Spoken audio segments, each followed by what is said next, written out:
Okay. All right, we're going to go over some lateral raises. So a lot of times with the lateral raises, we focus on going too far out to the side to the point that it ends up actually hitting on the rear delt when we're kind of pinching everything back. So what we want to focus on with the lateral raises is, again, we're focusing more on this outside portion of your delts. So what I like to focus on is bringing my arms out at more of an angle. So it's not a front raise, it's not straight out to the side, it's maybe a few inches in front of straight out to the side. So, and I like to have just a soft bend in the elbows with this. So when you're doing your lateral raises, I'm going to have you pick up the dumbbells. You want to think there is a straight line from the shoulder all the way down to the fingers. So we're not letting the hand dip here or come up like this. So you're keeping a pretty light grip on those dumbbells, not to the point that you're dropping down, but again, focusing more on a straight line. So when you raise up, slight bend in the elbows, you're coming out at an angle right here. Yep. And then lowering down nice and controlled. And I want you to stop right before you hit the thighs, and then you're going to come back up. So not a whole lot of rest at the bottom. Good. Good. You can set that down. So one more thing that I like to focus on when I'm doing lateral raises is I like to use visuals a lot of times with things like this. I think it helps improve the mind-muscle connection a lot more. So I like to think that there is a string from my lateral delt all the way up to the ceiling, almost like it's a puppet type of thing. So the string from the lateral delt is going to help pull up.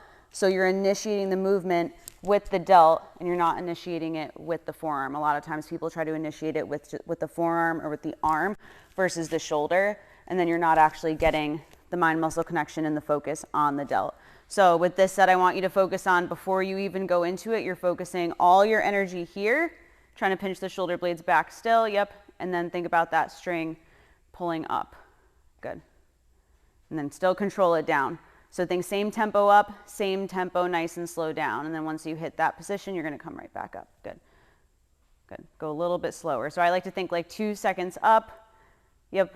And then 2 seconds, nice and controlled down. Stop before you hit the thighs, and you're going to come right back up. Yeah. Good. Good. Do one more.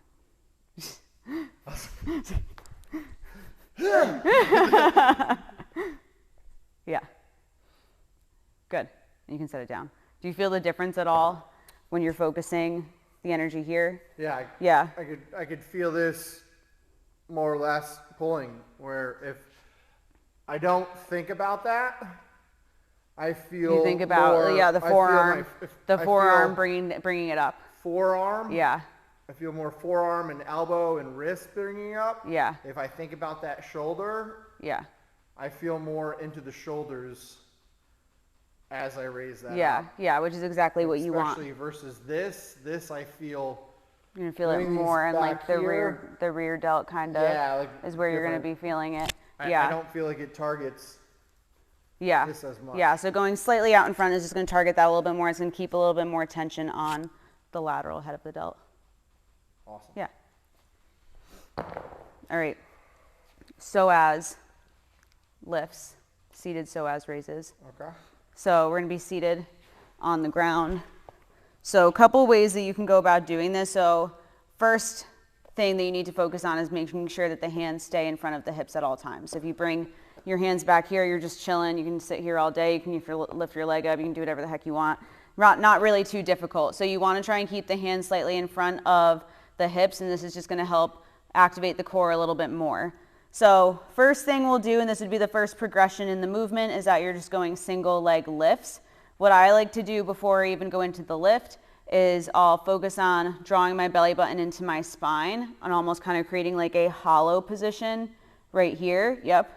And then just nice and slow, you're going to lift the leg up, pause for a second, keep that core engaged, and then just control that back down. Once you tap, you're going to come right back up. Yeah. Good. And then focusing too on keeping that core really, really tight the whole time. Yeah. So you'll do however many reps on each side. And then if that feels pretty good, then we'll go into double leg pulses. So again, hands still stay in front of the hips. And again, focusing before you even go into that movement, bringing that belly button into the spine, creating that hollow, and you're trying to hold that position. And then I like to think about too, trying to squeeze the legs together, creating a lot of tension there too. And then you're just lifting up, controlling that back down. Good. And then making sure you're breathing too. Good. Good. If you feel like the quad starts to cramp a little bit, then I like to focus more. You can shake them out for a second, but if you are feeling that cramp in the set, it's probably because your core is disengaging. That's what I find, is that when my core starts to go and I'm not focusing on keeping my lower abs really tight, then it all goes into my quads and I start getting this cramp. So that's why it's really important to tighten up the lower abs first and engage that. Yeah. Yeah, good. And then if that feels pretty good, we can always progress that up into doing it with the hips off the ground or going into rainbows. Rainbows would be the first progression, going up and over. And then the second would be up, holding, or going into lifts with the hips off the ground. So you can also lift the hips up and then go into like a single leg lift, like that too. So it would be the single leg lift, and if that feels good, then you can try and go into that L-sit. Yeah, yeah. So that would be the whole progression up. Yeah. All right. Spicy. Cool. And then the last one, reverse hypers. So reverse hypers, you will be face down on a box, ideally a box like this, not just a bench. The bench isn't going to allow you to get enough range of motion, so you want to be on something a little bit higher. And you can always put a yoga mat on top of this too. But face down on the bench, and you want your hips to be off of the bench. So, and keeping that chin tucked too. So if you're looking forward like this, it is going to change that spine position. So keeping the chin tucked, and you can hold on to the bench. So what I like to focus on with this is going to be targeting more of the lower back and the glutes, is when I bring my legs up, I'm pushing my belly down into the bench or the box. So what that would look like.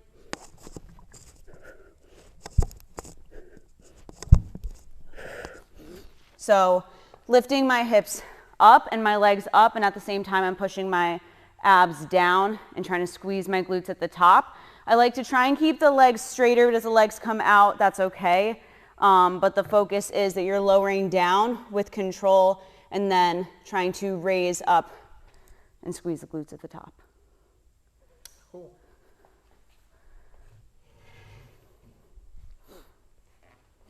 So what should be hitting here? So I would say like your hip bones are right above your hip bones. So you want the hips slightly off of the bench. So you're able to bring the legs down all the way. All right.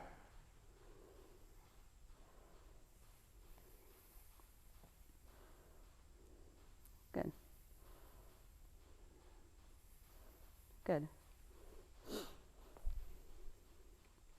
Where should I be feeling that? So you want to be feeling it in your, like a slight burn maybe in your lower back, obviously not any sharp pain in the lower back. And you want to be feeling it in the glutes, maybe in the hamstrings a little bit, just because you are squeezing the glutes at the top. Does that make sense? Yeah. So if I bring these legs up really high,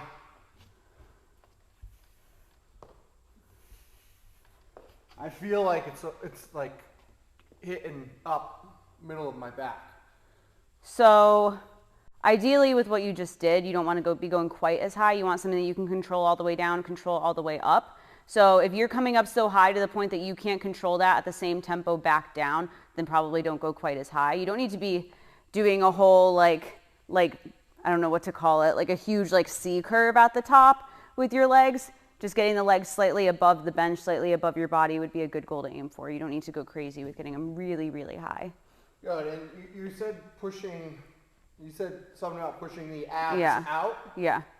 Like, am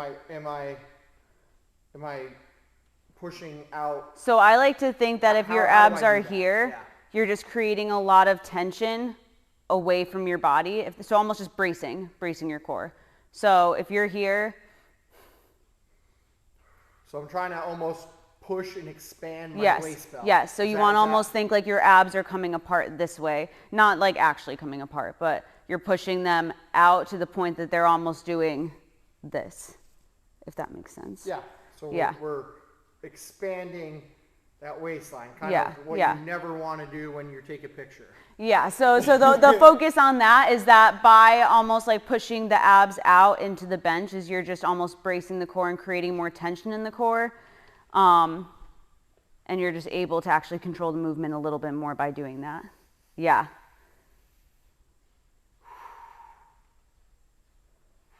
Yes, good, good. No, that's exactly what you want. Yeah. Yeah, bracing, keeping this. I feel just a little bit of a warm burn, and then I don't feel that. Yeah, you don't really want feel it. like my discs are being compressed. Yeah, yeah, you don't want that feeling. Good here. Yeah. Hard to breathe though. Yeah, hard to breathe down there. It's tough to breathe. You can definitely feel the stretch. Yeah. And activation of a lot of core muscles right now. Yeah, that's exactly what you want with that. But you don't want it going up, like you said, you don't want it going up into like the middle back. You want it to be pretty isolated, just like a soft burn on the lower back. Can I bend my knees? So can I? So the way that I would go about that, if you can't actually raise the legs up, try and keep your legs as straight as you can. If you can't actually do the movement, keeping the legs straight, then I would say you can add like a soft bend in the knees here.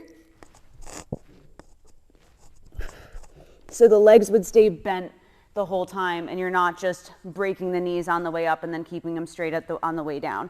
If you're doing it, if you're breaking the knees and keeping them straight, then you're just using the legs to come up. Yeah, like that would be okay. Yeah. And then still focusing on pushing that belly down, yep, and squeezing the glutes at the top. Yeah. And then once you're able to, then you can start extending the legs. But if you absolutely have to, just create like a soft bend in the knees and keep that bend the entire time so you're not just using the legs and bending them at the top just to get the legs up. What is this exercise good for? Why would we want to do reverse hypers? Why do I want to add that to my training? So it's really good for the lower back, specifically for strengthening the lower back, glutes and the hamstrings as well, because you're getting that activation at the top. But overall, like, it's just a really good way to isolate the lower back. We don't do a lot of movements that completely isolate the lower back. Like you're using your lower back in a deadlift and a glute bridge and all those things, but it doesn't totally isolate it. And that's a good way to do it. Awesome. Reverse hypers. Oh, yeah. Mm-hmm. So those three movements that we just covered, lateral raises, seated psoas raises, and reverse hypers, you're going to be seeing a lot of them in class. So hopefully that gives you some explanation as to how to do them, why we're doing them, and that's just some tips that you can apply to your movements in class. Always let us know if you have questions, and we're here to always answer them and help you guys out.